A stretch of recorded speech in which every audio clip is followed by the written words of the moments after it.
Buenas tardes, bienvenidos a Casa SEAT y bienvenidos a esta nueva sesión de CarNet Insights. Mi nombre es David Pardos y voy a intentar dinamizar y voy a intentar ser el moderador de esta sesión. Intentaremos hoy hablar del tema de las nuevas tendencias, las nuevas tecnologías y lo importante que es la innovación para la nueva movilidad del futuro. Que el futuro tampoco lo tenemos tan lejano. La nueva movilidad la tenemos aquí ya la estamos viviendo y ya estamos disfrutando de ella. Permitidme primero también, después de daros la bienvenida a Casa SEAT, dar las gracias a Casa SEAT por albergar este evento y voy a hacer la presentación de las personas que nos acompañan hoy, de los ponentes, a los que iremos dando la palabra durante toda la jornada. Entonces, empezaremos con Alexander Siebeneich. Alexander es el director industrial de CarNet y además es miembro de Volkswagen Group Innovation en Alemania. Estudió tecnología de plásticos en Darmstadt y desde 1994 ocupó puestos de responsabilidad en las áreas de producción y desarrollo de procesos de la marca Volkswagen. En el año 2000 pasó a Volkswagen Group Research y luego ocupó varios puestos gerenciales en Group Innovation. El más reciente como jefe de conceptos de vehículo completo. Y desde 2017 es el director industrial de CarNet. Gracias por venir, Alex. Gracias a ti. En segundo lugar tenemos a Mireia Gilibert. Es Project Manager de Investigación y Desarrollo de I+D del proyecto Future Fast Forward de SEAT, el proyecto que ha presentado SEAT a la convocatoria PERTE-BEC, del vehículo eléctrico y conectado. Es ingeniera y doctora por la Universidad Politécnica de Cataluña, la UPC. En su tesis de doctorado analizó los modelos de negocio de los nuevos servicios de movilidad compartida. Identificó los diferentes usos que les puedes dar y estudió los factores que hay que tener en cuenta en el proceso de diseño e implementación, con el objetivo de proponer mejoras que permitieran aumentar su rentabilidad. Desde 2016 trabaja en SEAT, donde ha sido responsable de proyectos de investigación e innovación sobre la movilidad del futuro. Y actualmente gestiona los proyectos de I+D, como hemos comentado, del proyecto Future Fast Forward de SEAT. Gracias por venir, Mireia. Gracias. Y en último lugar, pero no menos importante, Carles Casas, de Ferrocarrils de la Generalitat de Catalunya. Es el director de Estrategia y Prospective Planning de Ferrocarrils de la Generalitat de Catalunya. Carles es doctor ingeniero de Caminos, Canales y Puertos y es el director de Planificación Estratégica y Prospectiva de Ferrocarrils de la Generalitat de Catalunya, como hemos comentado. Entre otras funciones, tiene a su cargo en el benchmarking internacional y en análisis estratégico de negocio y el desarrollo de la Agenda 2030 de FGC.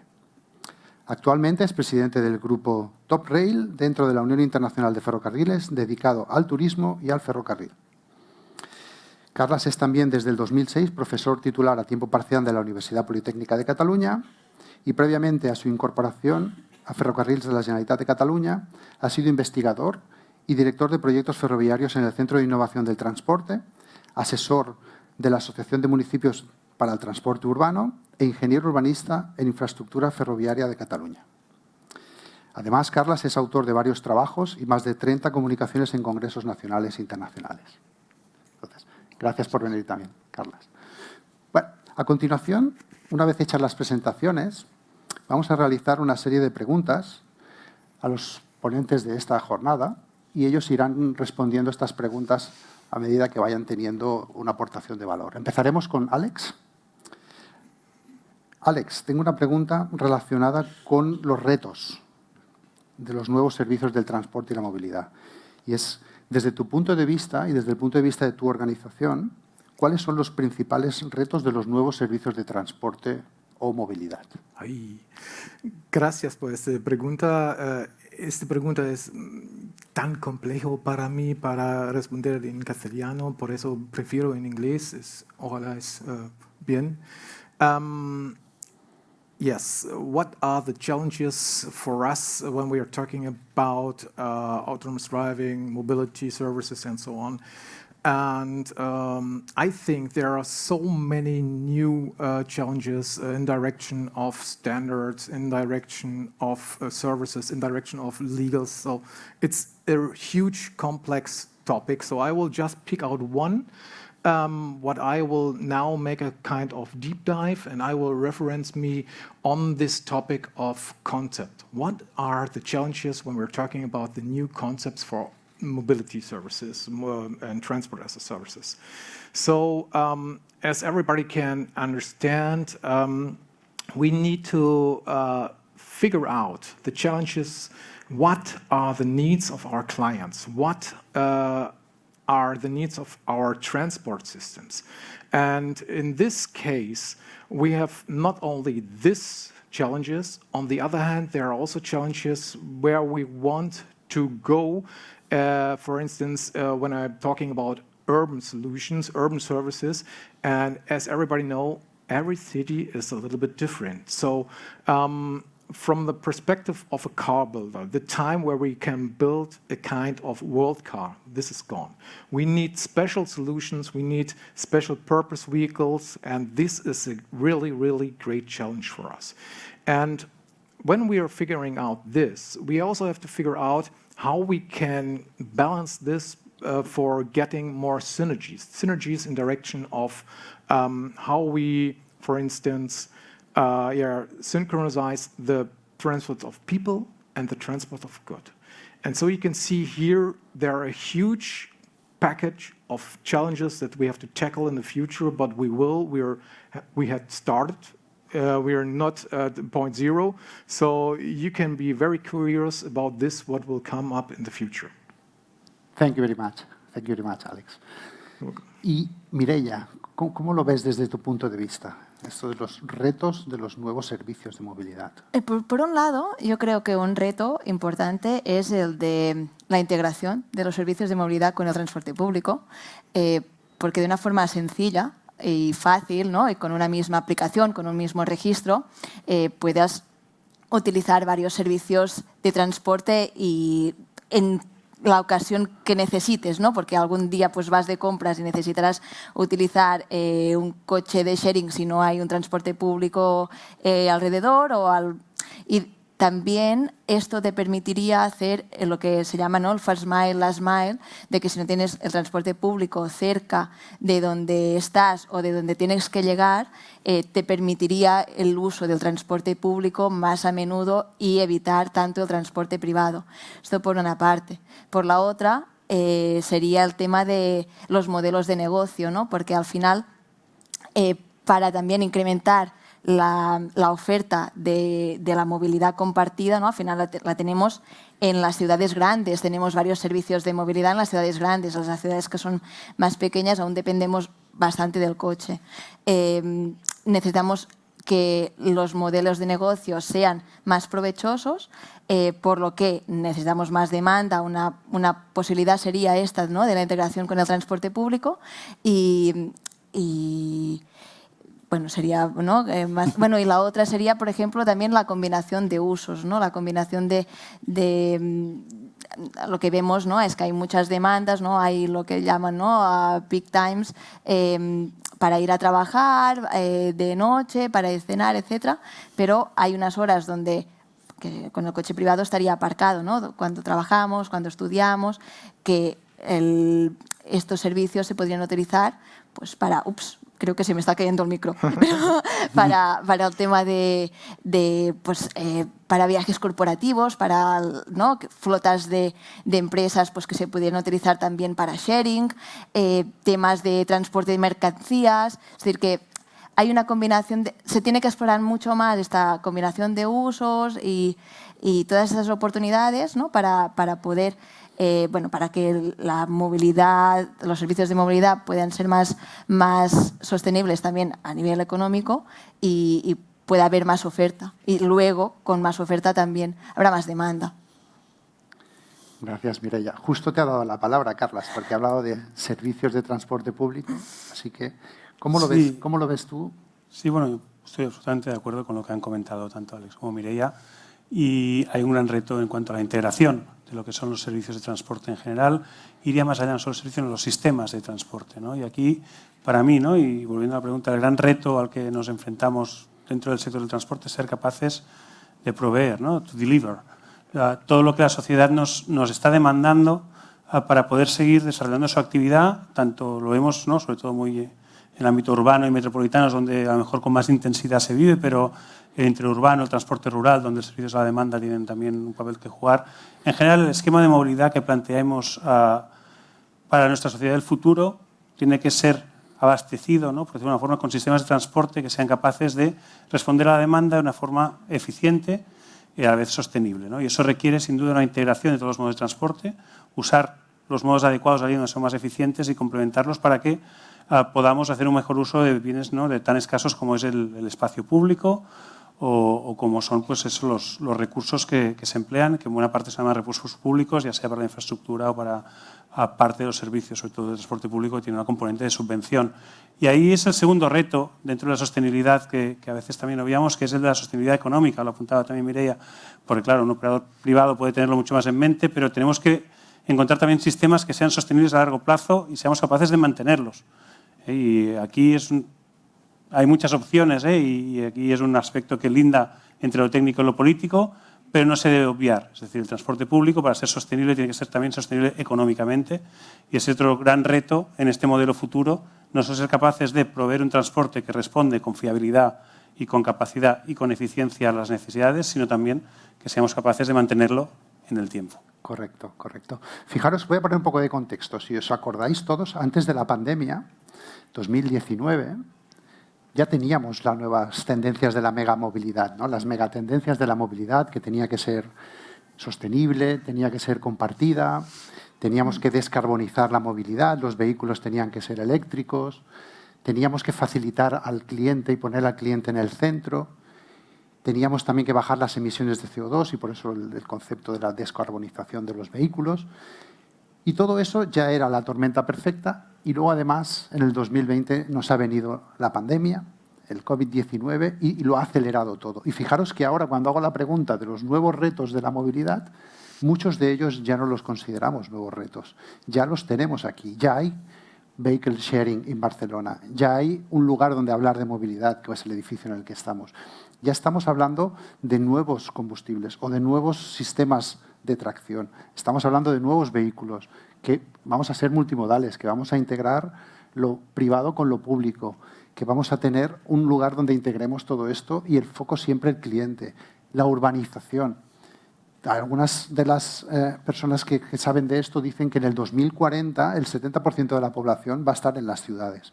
Pero no dejemos de olvidar, como decía Mireia, no olvidemos que hay que moverse dentro de la ciudad, pero hay que moverse también entre ciudades y de ciudades al medio rural también, que también hay movilidad, también hay transporte y también hay las necesidades de movimiento importantes. Por lo tanto, mi aportación era lo rápido que hemos movido precisamente todas estas megatendencias y que nos ha movido durante los 2 últimos años y que enfoquemos hacia adelante porque todavía los nuevos conceptos de movilidad, como en esta primera pregunta nuestros 3 ponentes nos han explicado su punto de vista, todavía tenemos camino que recorrer. Así que 2022, espero que los planes tanto de ferrocarriles como de SEAT, como de Carnet y Volkswagen Innovation Group, esté continuar ese trayecto hacia la nueva movilidad y, sobre todo, no solo crearla, sino que esté asimilada por parte de los usuarios. Los usuarios tenemos que creer y utilizar esa nueva movilidad y tenemos que implementarla en nuestro día a día. Por lo tanto, bienvenidas serán todas vuestras iniciativas, las iniciativas de vuestras empresas, para generar ese transporte o esa movilidad de personas o de mercancías en las que los usuarios estén satisfechos. Seguimos con la siguiente pregunta. En este caso vamos a empezar con Carlas y la pregunta sería: ¿cómo reaccionan tus clientes a los nuevos servicios compartidos? Ahí. Bueno, los nuevos servicios compartidos todavía juegan un factor o un papel no masivo dentro de lo que son los desplazamientos, sobre todo en ámbito urbano y metropolitano. O sea, todavía está muy por ver cómo llegamos a esta integración que decíamos antes, para que sean unos actores de alta relevancia a nivel de volúmenes y distancias que se transportan. De momento todavía estamos en unas fases, yo diría, incipientes. tenemos muestra de que hay una buena receptividad, sobre todo en ámbitos urbanos. Muchos de nuestros usuarios complementan su trayecto suburbano, después con desplazamiento ya sea en bicicleta, bicicleta eléctrica o motocicleta compartida para que llegara a destino. Se complementan en ese sentido, hay una buena complementariedad. No tanto, por ejemplo, ya en el ámbito, si pasamos a lo mejor también por la oferta de vehículos o complementando, por ejemplo, horarios, cuando ya no hay servicio de transporte público donde podrían jugar un papel. Ahí todavía no vemos ese desarrollo. Pero, a priori, la receptividad de los clientes no es mala en este tipo de transportes. En cuanto a aguas arriba, ahí vemos más una tendencia a usar el vehículo privado todavía. No tanto un vehículo compartido para hacer el primer trayecto. Ahí de momento todavía se opta mucho más por parkings al lado de las estaciones, por aparcamientos para bicicletas, ¿no? Aparcamientos seguros para bicicletas que hemos implementado para facilitar este acceso a la estación también, más que el uso de vehículos compartidos, a lo mejor por un tema de, y eso sabrán más mis compañeros de panel, ¿no? Un tema de economías a lo mejor de escala o de eficiencia en cuanto a la provisión de estos servicios en zonas de baja densidad, ¿no? Allí a lo mejor es donde habría que trabajar. Pero a priori son clientes, los clientes de transporte público están acostumbrados a compartir, no deja de ser un transporte compartido, con lo cual no es una novedad el tener que compartir vehículos, el tener que compartir espacios con otros usuarios. Y en ese sentido, pues yo creo que es la vía natural por la cual el transporte público también puede expandir su zona de captación. Muy bien, Carlas. Yo hoy he dicho, voy a probar de venir al evento en transporte público. Y lo he hecho. He venido y lo he conseguido. Lo que pasa es que tengo una serie de aspectos que mejorar, como por ejemplo el confort, el calor, el espacio. Han sido puntuales, ha sido económico, ha sido sostenible, pero todavía tenemos que hacer que el usuario se sienta dentro del transporte público con un nivel de confort adecuado. Claro, tampoco era muy adecuado ir hoy con una americana en el metro, con un maletín, todo en hora punta.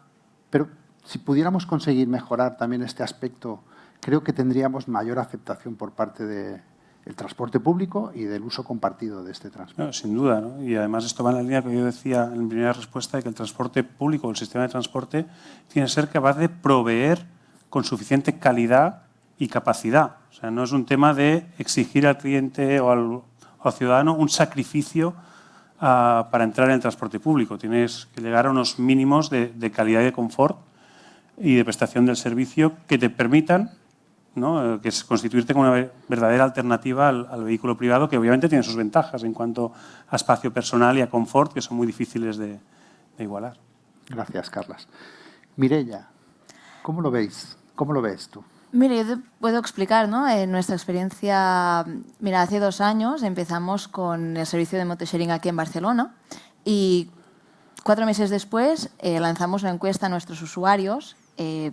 Preguntamos varios temas, requerimientos, qué mejoras necesitaríais para utilizar el servicio más a menudo.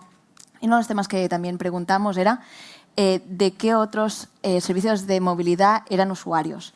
Y todos ellos eran usuarios de otros servicios de movilidad. Cuando digo, es decir, lógicamente del transporte público también, pero de otros servicios de movilidad compartida. Y la mayoría eran también usuarios de otros servicios de motosharing. Es decir, que esto también va ligado un poco, ¿no?, en la respuesta anterior que comentaba del tema de la integración. Lógicamente, aquí en Barcelona pues ahora hay 10 compañías de motosharing, claro, entre todas cubren toda la ciudad, por lo que es muy difícil que solo puedas ser usuario de uno, porque tú estás dispuesto, o nuestros usuarios, ¿no?, según la encuesta, están dispuestos a andar 2 o hasta 5 minutos para llegar a la moto, pero no más. Es decir, si no van a coger otro servicio. También me lo he planteado, venir en moto. También, porque también tengo la aplicación y soy usuario, pero quería no arriesgar, quería llegar también sin pasar este calor, sin pasar esta incomodidad de la ciudad de Barcelona en hora punta. Entonces, quizá también hay que pensar en que el usuario tiene un servicio que ocupa la capilaridad de prácticamente toda el área metropolitana. ¿Cómo hacer que este servicio compartido sea más aceptado? Por ejemplo, en una ciudad tan caótica como la nuestra, como Barcelona, en la que hay bastante tráfico y tienes que ser un poco Fittipaldi o motero para poder salvar ciertas circunstancias que te encuentras dentro de la ciudad. Sí, sí. A ver, al final los usuarios del motosharing son personas que ya les gusta o ya han utilizado motos, si no, pues tienes otros servicios de movilidad, ¿no? Pero mi respuesta iba más encarada en decir, es que una vez tú ya eres usuario de un servicio de movilidad, eres usuario de muchos, porque ya te fías, ¿no? Ya has pasado la barrera, ¿no? Y si vives y trabajas en Barcelona y puedes utilizar el transporte público, puedes utilizar estos servicios, el día que puntualmente necesitas salir de la ciudad, ya tienes car sharing y ya tienes servicios de alquiler de coches. Correcto. Muchas gracias, Mireia. Alex. Yeah. For instance, we also have other experience with, for instance, ride sharing. It's also a service which is coming up more and more popular. We are running a pilot in Hamburg, for instance. When I say we, then I mean the group of Volkswagen, not Carnet. They are having there for around about 5 years now a pilot running, and we see that it's a little bit, how can I say, sad, but the topic of COVID give these services a push, because the people are are afraid to get into bigger systems. Some of them they want to have a little bit more security, and we see that in these times more and more people are using ride-sharing systems on a small level, because these units which are running, for instance, in Hamburg, they are moving maximum 7 persons, and this is a kind of information which is positive. And even in the future, we will see that ride-sharing is a solution which gives the people in urban areas more the availability to be a little bit more flexible, more direct, more autonomous. They're independent regarding the time. They're independent the stops that they are just want to go from A to B, but they accept when someone is coming in that they have to make some side passes and so on. On the other hand, when we're looking in the future, we also know that younger people, they're not interested into having an own car, most of them now. They just want to go from A to B, and they use services like motor sharing or car sharing or something like this. And we see that means for a car builder, not only for Volkswagen, for everyone, we have to improve a little bit also the situation of our interiors. They have to be a little bit more robust. They have to be a little bit more prepared in direction of hygienic things. And we also see that this is more and more coming. And in this case, but this is my personal opinion, we need to be prepared to give all these services also for our clients. There's a business behind it. Gracias, Alex. Y en mi opinión, también los usuarios tenemos que empezar a asimilar ciertos cambios. Ciertos cambios como en el vehículo privado lo tienes aparcado en el parking de tu casa, para coger un transporte colectivo o de sharing o de ride sharing tienes que planificar un poco más, tienes que prever un poco más, tienes que hacer una pequeña consulta, que además con la inteligencia artificial y la cantidad de datos que tenemos hoy en día nos lo facilita todo muchísimo, pero hay que cambiar un poco el chip del usuario también. Por lo tanto, también los usuarios vamos a tener que hacer un pequeño esfuerzo para ir hacia esta nueva movilidad. Mireia, cambiamos de pregunta. ¿Cuáles, desde tu punto de vista, son los mayores cambios que suponen la integración de vehículos autónomos y de la inteligencia artificial en las soluciones de movilidad del futuro? Empezaré por la inteligencia artificial, que es más fácil. De hecho, como tú ya comentabas, en cuanto piensas en la multimodalidad, ¿no? en coger varios servicios, tienes que tener una cierta planificación, ¿no?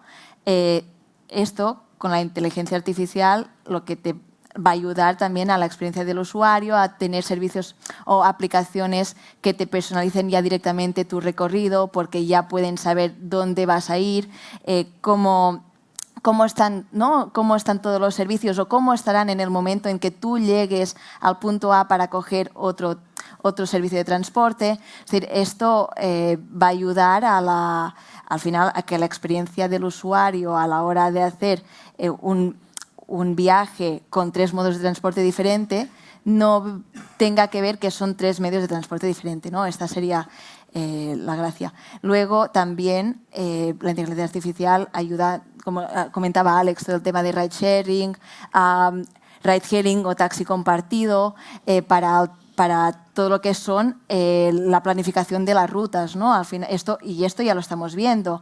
Lo comentaba Alex, en Hamburgo existe el servicio de Moya, que viene a ser el servicio de taxi compartido, en donde un usuario coge este vehículo y comparte parte de la ruta con otros usuarios que van al mismo destino o que coinciden una parte de la ruta, ¿no? Este servicio pues, es más eficiente porque pues, ocupas todo el coche, aparte más económico y más personalizado. Por lo que ya también estamos viendo. También a nivel de vehicle sharing, ¿no? Car sharing, moto sharing, lo que estamos viendo también es que esta tecnología nos ayuda a prever dónde va a ir la demanda, para nosotros también ver cómo optimizar las operaciones.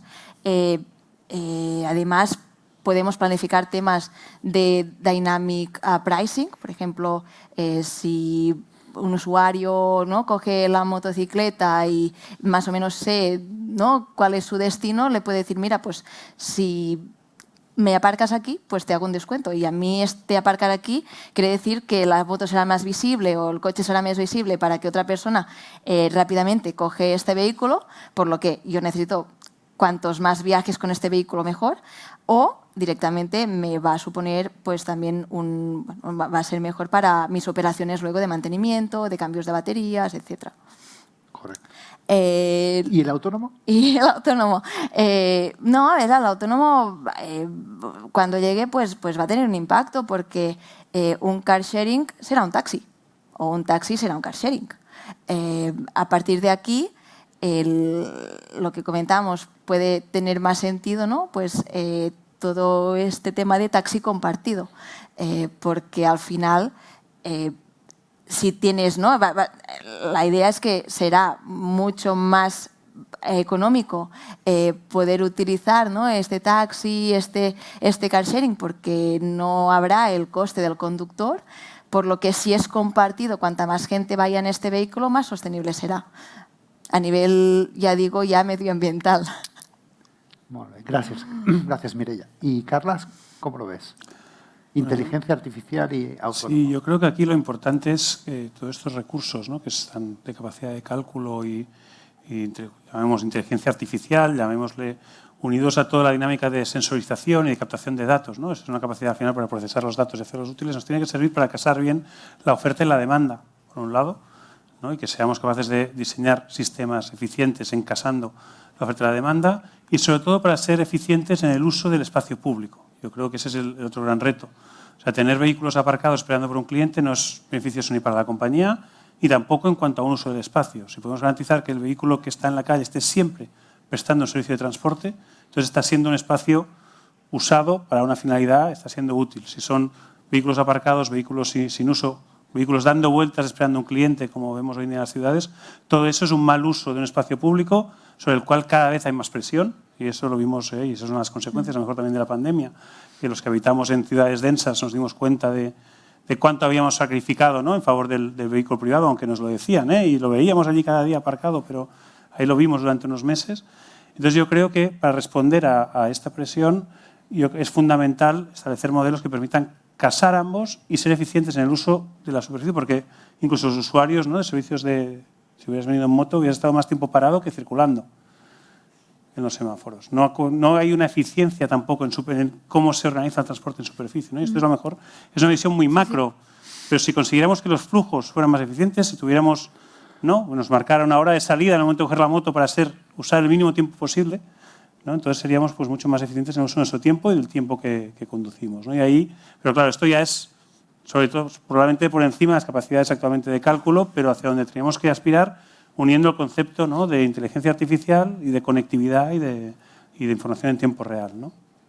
¿Y el vehículo autónomo? ¿Vosotros cómo lo veis? Bueno, el vehículo autónomo, dos approaches, ¿no? A nivel ferroviario ya existe, ¿no? Ya tenemos aquí en Barcelona un ejemplo de las líneas 9 y 10, donde el vehículo autónomo pues ya está funcionando, metros automáticos, y las nuevas líneas que se plantean a nivel mundial tienden a ser en ese sentido. Hay experiencias también en transporte de mercancías, trenes, empieza a haber experiencias tanto en Europa como pues, en Australia, los grandes trenes que cruzan, ¿no?, el subcontinente australiano de punta a punta, pues trenes drone conducidos remotamente, que en el futuro, pues obviamente, eso es una tendencia que irá avanzando, pero aquí lo importante es qué aporta, ¿no?, aparte de una mayor flexibilidad, aparte de otros elementos.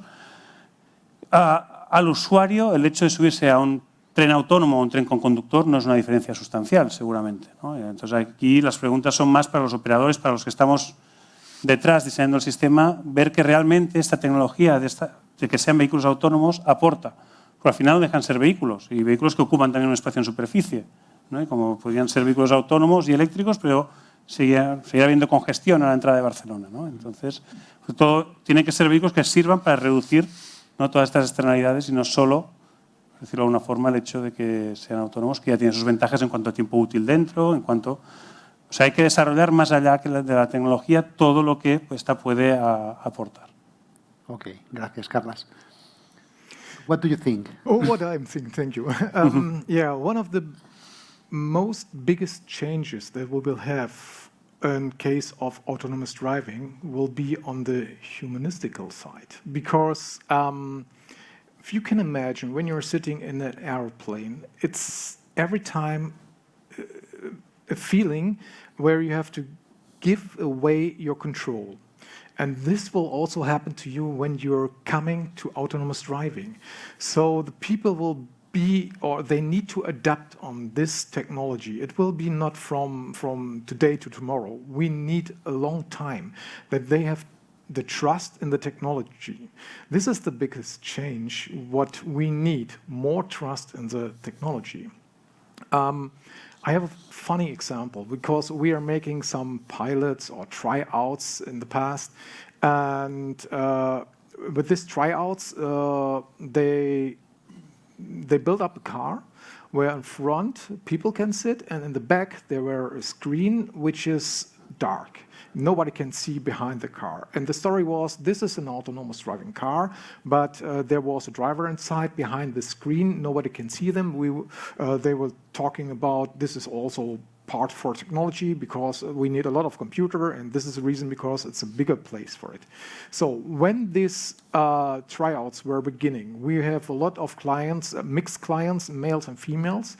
They are starting. In the first 2 minutes, it was so funny.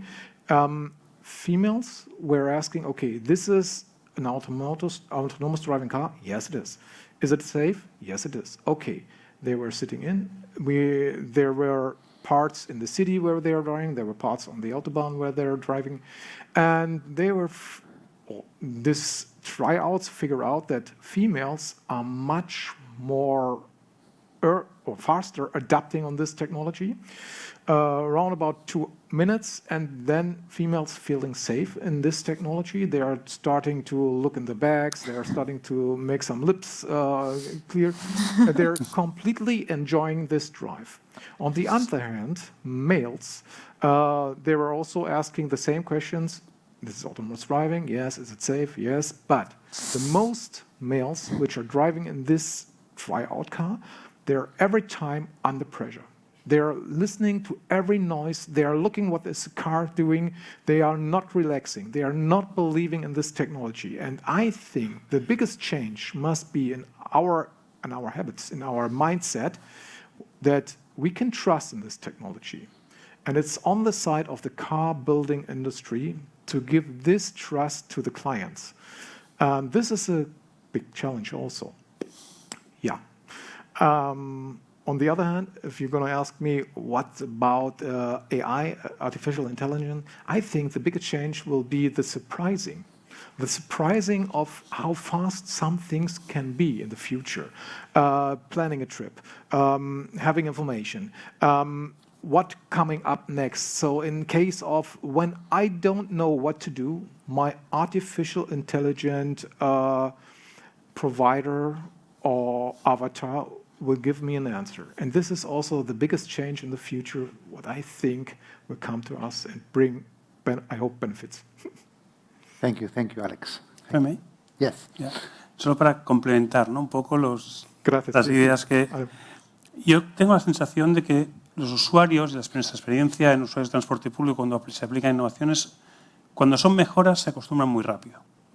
Es decir, tenemos muchas más cautelas desde la parte de la industria, de los explotadores, de introducir novedades, temiendo una reacción adversa de los usuarios que puede existir, que la adopción y enseguida se integran con naturalidad y después esas novedades se integran en unos servicios y entonces se echan en falta en el resto que no las han implementado, ¿no? Es como muy automático. Y el metro autónomo se integra muy rápido. Yo estuve con mis hijos este fin de semana en el metro autónomo, viaje de ida, mirando la vía, qué gran novedad. Viaje de vuelta que estaban cansados, son pequeños, ya comentaban, bueno, esto la primera vez es muy chulo, la segunda ya empieza a ser un poco lo mismo todo el rato y al final ya uno lo integra, lo ve como natural, ¿no? Yo creo que un poco ahí el paso es el probarlo y tener esta confianza y sobre todo tener la garantía de que es seguro. Y en cuanto me hacía reflexionar, ¿no? Vías de género que mencionabas, no sé si es tanto un tema, yo creo, de percepción de seguridad, de sentirse seguros en el coche, como de pérdida de control y de autoridad, ¿no? Un poco asociada a un concepto de masculinidad que tenemos también introducido y a veces allí a lo mejor de forma inconsciente, ¿no? Pero no es tanto el que no me siento seguro, es el que ya no soy el jefe dentro del coche. Exacto. ¿No? Va un poco más por allí. Ya no mando yo, ¿no? Sí, ahora manda el coche. Muy bien, muy bien. Oye, muchísimas gracias. Vamos a dar paso, quedan como 20 minutos todavía, vamos a dar paso a las preguntas de nuestro público, que tenéis aquí la oportunidad de formular preguntas a cualquiera de nuestros tres. Allí tenemos la primera, aquí también. Hola. A ver, cuando hablamos de movilidad, normalmente hablamos mucho de la movilidad dentro de las ciudades. Ya habéis comentado antes que los problemas están en la periferia. Y realmente, los que hemos hecho algo de movilidad, sabemos que los problemas están en la periferia. ¿Por qué no le dedicamos más tiempo a pensar en qué pasa en la periferia y a presionar a los políticos para que sepan hacer lo que hay que hacer para que las ciudades no tengan problemas? Porque cuando preguntáis a los clientes, una vez están en Barcelona, no tienen absolutamente ningún problema de movilidad.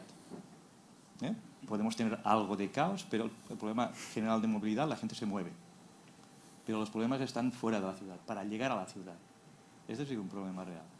Entonces, no sé hasta qué punto se puede presionar desde ferrocarriles o para que se haga lo que se tenga que hacer en las entradas a Barcelona para distribuir la gente como tiene que ser.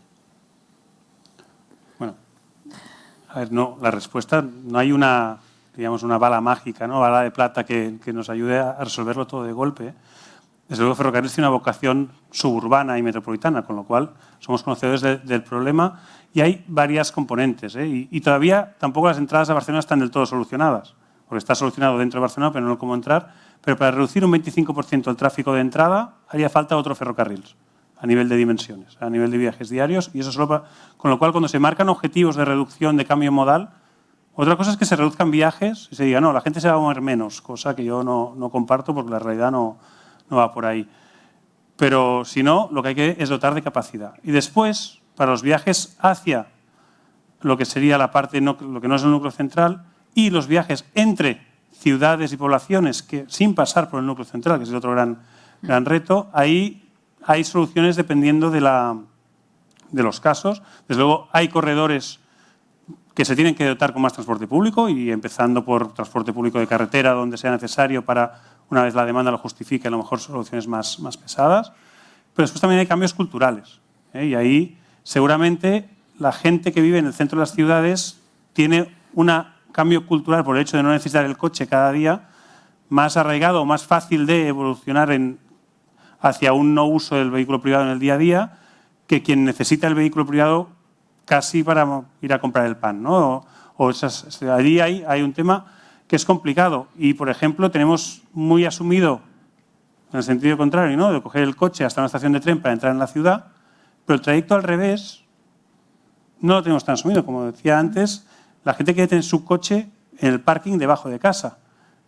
Cuando alguien que vive en Barcelona y trabaja en zonas de menor densidad podría tener el coche aparcado donde un trayecto en transporte público se complementara con el vehículo al final. Y eso no pasa porque es un tema también cultural y natural, porque yo quiero tener el coche cerca de casa porque cuando me voy el fin de semana, no es tan sencillo, ¿no? Pero entonces aquí la solución no es fácil y además el problema es que a la que se baja la densidad, seguramente otro tipo de soluciones más alejadas de las clásicas donde tienen que empezar a jugar su papel.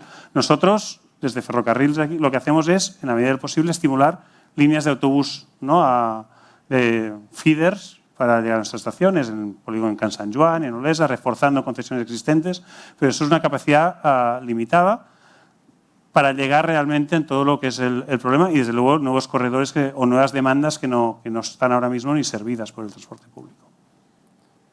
No sé si he contestado, pero, desde luego, horas pensando en eso sí que le dedicamos, ¿eh? Había por aquí una pregunta, ¿verdad? Sí.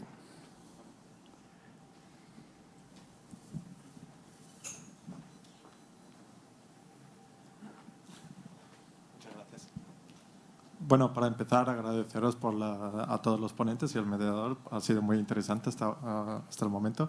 También la diversidad de opiniones, teniendo en cuenta también los sectores.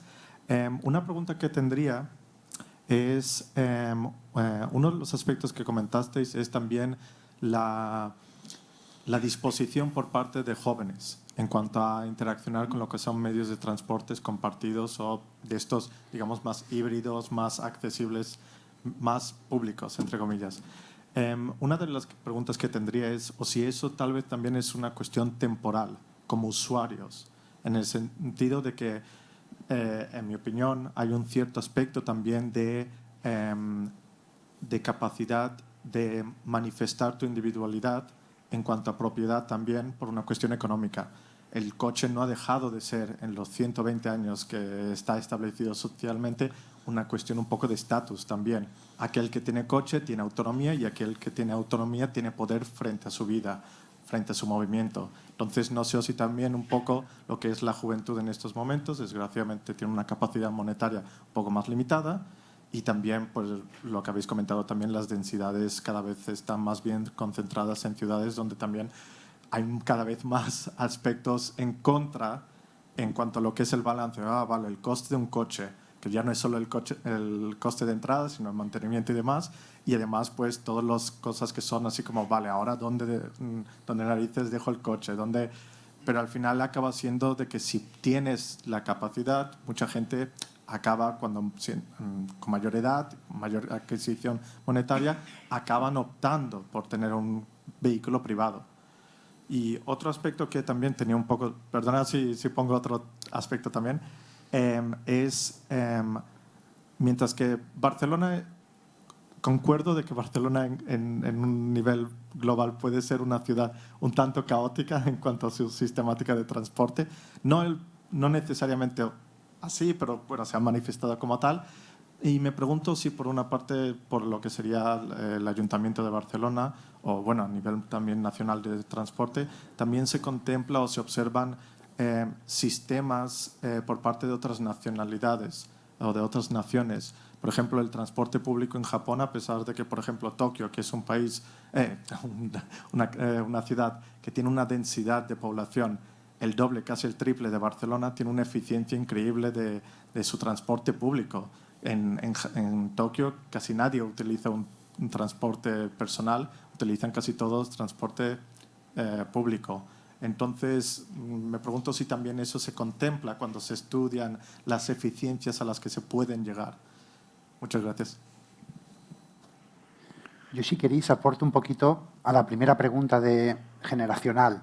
Sí hay un factor generacional clarísimo. Las nuevas generaciones adoptan mejor las nuevas tecnologías, no valoran la propiedad como la valorábamos los de una edad un poquito más avanzada, no es una cuestión de estatus, son eficientes, solo quieren transportarse ellos o el producto o el bien, también creo que tenéis las nuevas generaciones mayor proximidad a la sostenibilidad, también mayor percepción de usar el medio de transporte o de movilidad que sea más sostenible también. A pesar de quizá poner en la balanza también y perder un poco de confort o perder un poco de independencia y el uso compartido, las plataformas, el comunitarismo también, de hacer cosas en grupo, el ride sharing es uno de los ejemplos. En la generación de nuestros padres seguramente nadie se montaría en el coche con otro alguien al que no conocen. Y vosotros, las nuevas generaciones, todo esto lo tenéis mejor. Y espero, a la pregunta de que cuando os hagáis mayores os haya quedado en el ADN y no cambie esto, sino sostenibles, compartidos, conectados y tecnológicos. Espero que vaya con vuestra generación y mejore la movilidad, por lo tanto. Una cosa que me parece interesante es lo que siempre nuestros padres nos han dicho de no aceptes comida... bueno, sí, perdón. Una de cosa extraños. Sí, no aceptes comida de extraños y nunca te metas en el coche con extraños. Y justamente le hemos dado un poco la vuelta a eso. Y funciona. Sí, sí, no. Espero que mi comentario o mis preguntas no parezca que estoy... I'm not throwing aspersions against it. Es más bien de que claramente retos hay y culturales que no son pocos y también tecnológicos por una cuestión de ya no solo tecnología pura y dura en cuanto al ordenador dentro del coche o de diversos medios de transporte, sino también de pura y dura ergonomía y fluidez de la ciudad. Una de las cosas, por eso también comentaba lo de otras naciones, es también la capacidad de verticalidad tanto para transporte como para también almacenamiento de vehículos. Una cosa que en Barcelona me agrada mucho de ver es las bicis públicas, pero una cosa que me sorprende es de que esas bicis se pusieron en movimiento prácticamente al mismo tiempo que lo hicieron también en Japón. Y justamente Japón, la manera de cómo trató el tema de almacenamiento, que claramente es un problema, porque el momento en el que no está en movimiento es lo que decía de que ocupa espacio, ellos justamente optaron por un sistema más vertical que entonces, al final, cúbicamente hablando, ocupaba menos espacio vital en ese menos sentido. Menos Exacto. superficie, mismo volumen, pero en vertical. Sí. Claro. Cuando el problema es la superficie, claro, es una solución. Es otra cultura. Sí. Bueno, y a lo que comentabas antes también de los coches, al final hay varios tipos de usuarios, ¿no? Y ya lo vemos hoy en día. Hay usuarios que les gusta mucho el coche, hay otros usuarios que lo necesitan porque es práctico o porque realmente es una necesidad, porque no tienen alternativas. A la que tengan alternativas, esta gente que ahora tiene coche porque es práctico, pues son los que ¿no? van a prescindir más rápido de él. Otro tema es, que comentaba antes también otra persona al público, ¿no?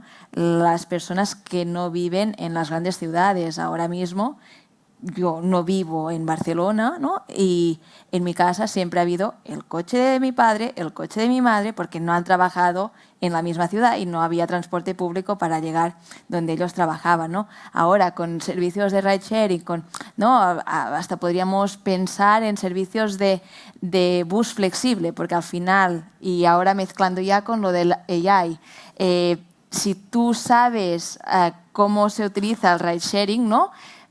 O directamente pones un servicio de bus a la demanda, con estos datos puedes planificar buses, líneas de bus, ¿no? Que sean interesantes a las horas que tienes la necesidad, ¿no?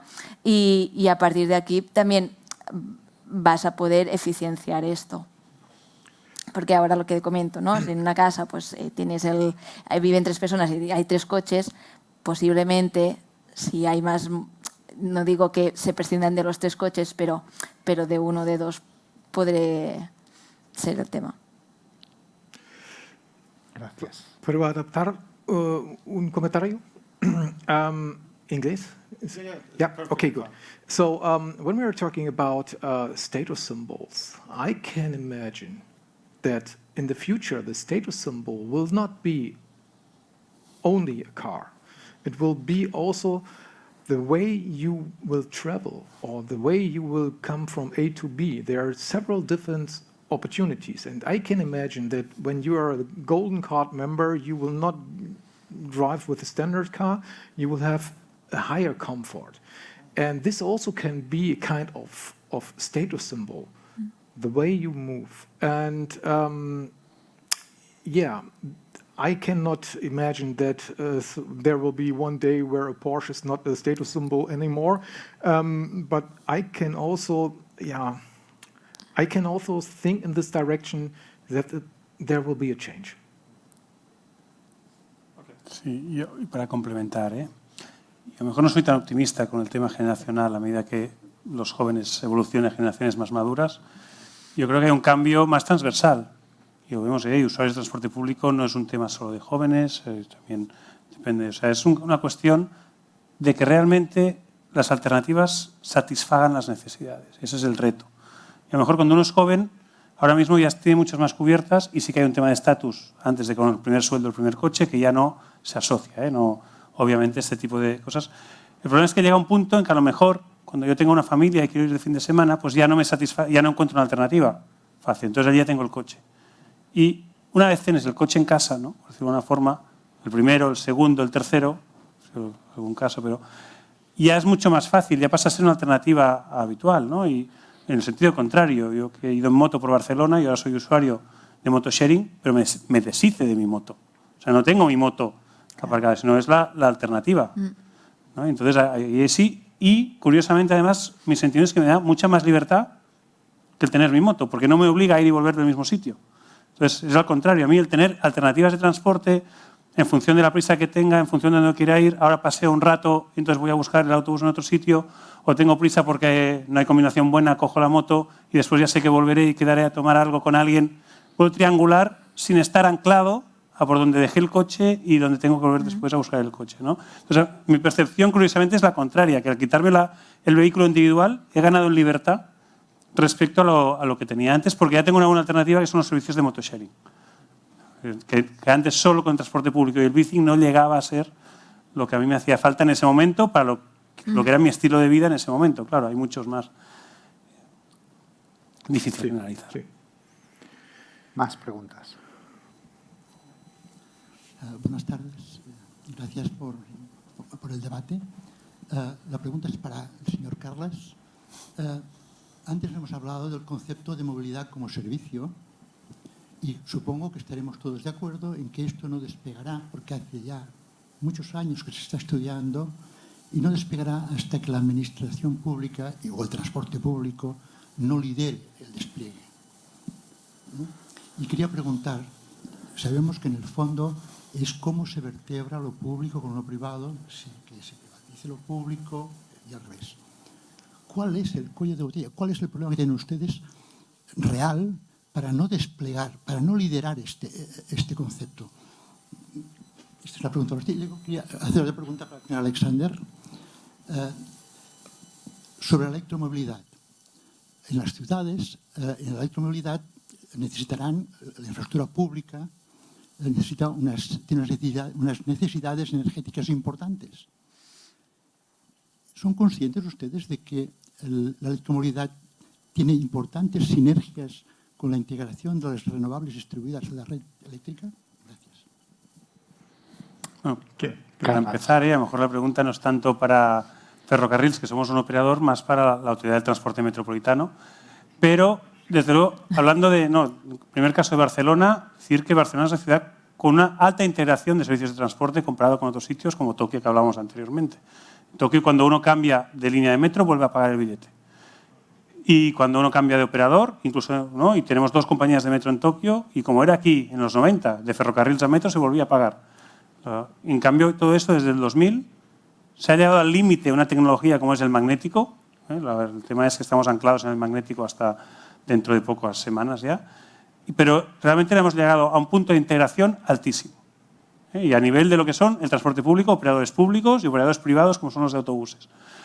Ahora se da un paso más con una tecnología asociada a todo el proyecto de T-Movilidad, pero la T-Movilidad no es simplemente un cambio de soporte del título, pasar del magnético al contactless y seguir haciendo lo mismo, sino que el proyecto que hay detrás es poner en lo que es el segmento de transporte integrado y todo lo que es transporte público un nuevo soporte sobre el cual se pueden articular muchos más servicios de transporte, muchos más. Desde el leasing hasta los servicios de movilidad compartida, hasta otros servicios que nos puedan imaginar. Y ese es el concepto que yo creo, y por lo que yo sé, que está detrás del concepto de la T-Movilidad, ir mucho más allá que un soporte estrictamente de títulos, lo único que requerirá un tiempo el desenvoluparlo. Y aquí hay un papel también de la Autoridad de Transporte Metropolitano para asegurar una cierta neutralidad en cuanto al acceso a este soporte y a todos estos servicios. Y eso es un tema que, y antes cuando decía, si miramos lo que hacen en Japón, sí, en Japón, y en Salzburgo, y en Viena, y en Estados Unidos, y no está tan solucionado como uno podría pensar a priori, ni Transport for London, que es un gran referente. Es decir, hay muchas grandes empresas y grandes operadores integradores que ahora mismo, aun perdiendo dinero, integran con la vista puesta a un negocio futuro. Entonces, esta neutralidad, que por ejemplo sí que en Viena la tienen bien desarrollada, bueno, es un factor que a mi entender es muy importante. El que yo como usuario final sepa que cuando consulto la oferta de transporte no estoy por detrás siendo, no sé si manipulado, pero influenciado para optar por una compañía, optar por un modo en preferencia a otro, que realmente eso está adecuando a mis necesidades, ¿no? Y ese es algo que está por detrás, que cuando, yo cuando miro Google para ir de un sitio a otro, pues me lo creo bastante, pero yo no sé si alguien ha pagado para que pase por delante de su restaurante. Y entonces, si tengo hambre en ese momento, justamente para allí, ¿no?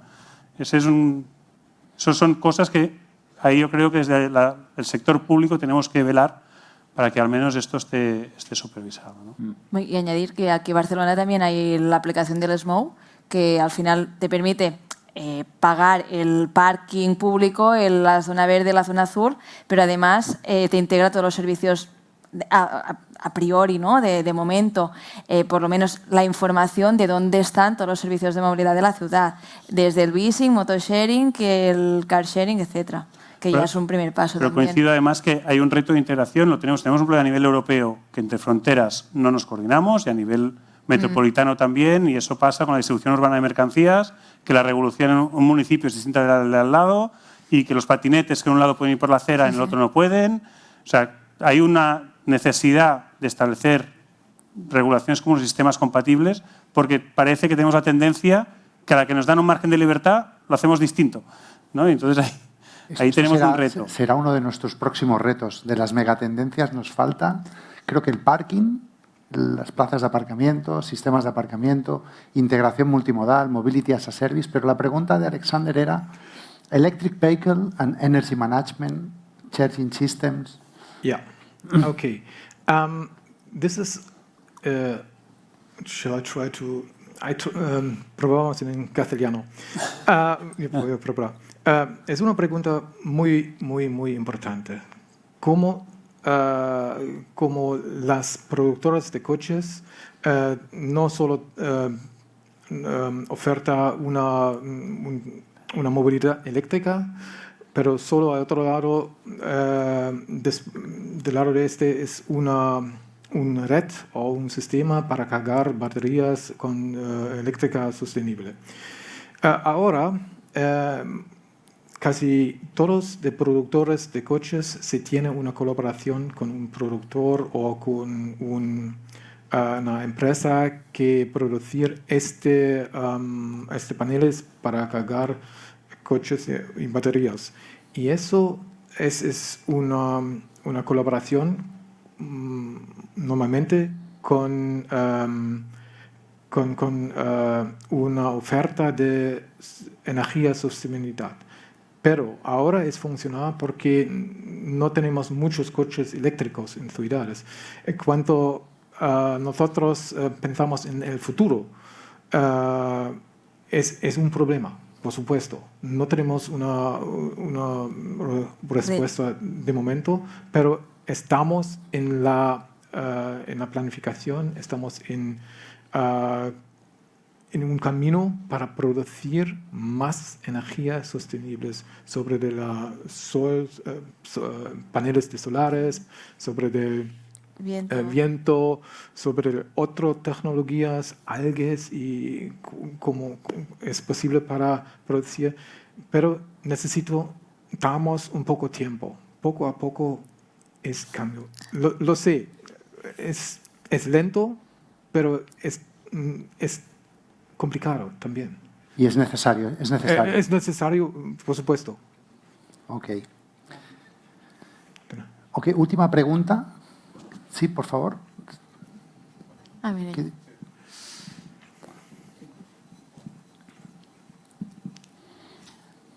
Bien, hola. Solamente un pequeño apunte.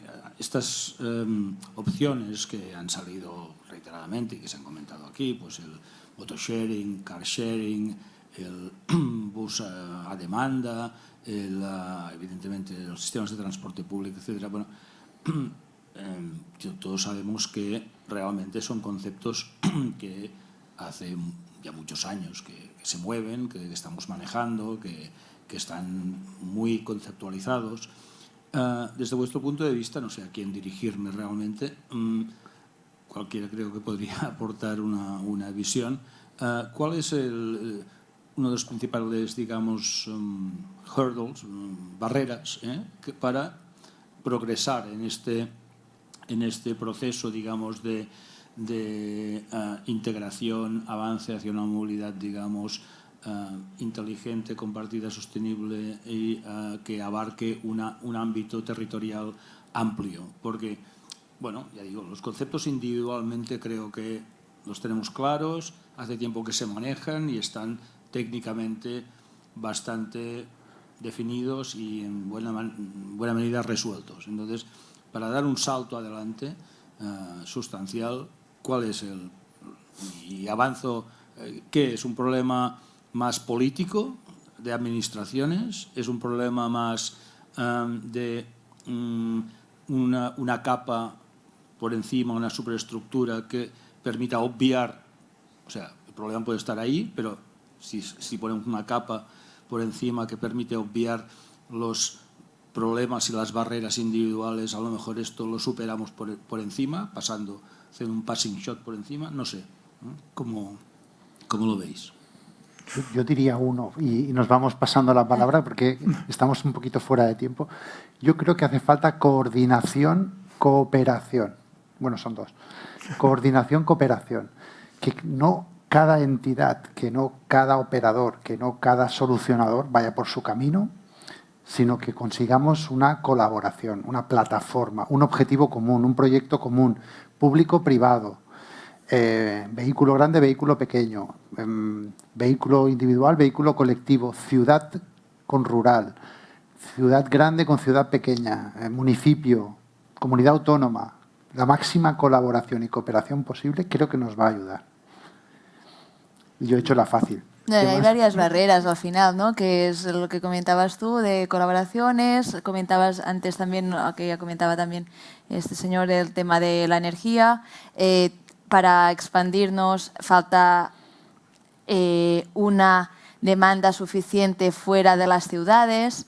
Creo que hay varios niveles, a nivel tanto político, ¿no? De también lo que comentábamos antes, de cada ciudad tiene su legislación, por lo que no puedes regular, ¿no? Ahora mismo no se regulan los servicios de movilidad igual de una ciudad a la otra. Claro, es complicado. Sí, y creo que también es una demanda de las inversiones también, porque este cambio cuesta muchos dineros y de momento no tenemos una respuesta cómo financiar este cambio, pero poco a poco creo que tenemos. Y yo a lo mejor no comparto. O sea, sí que es verdad que son conceptos que estaban conceptualizados de hace tiempo, pero no estaban maduros desde hace tanto tiempo. Es decir, todo el concepto de car sharing, motosharing, ahora es mucho más fácil la integración, porque todos le damos un ordenador en el bolsillo mucho más potente que el que teníamos en cualquier centro de investigación hace 10 años.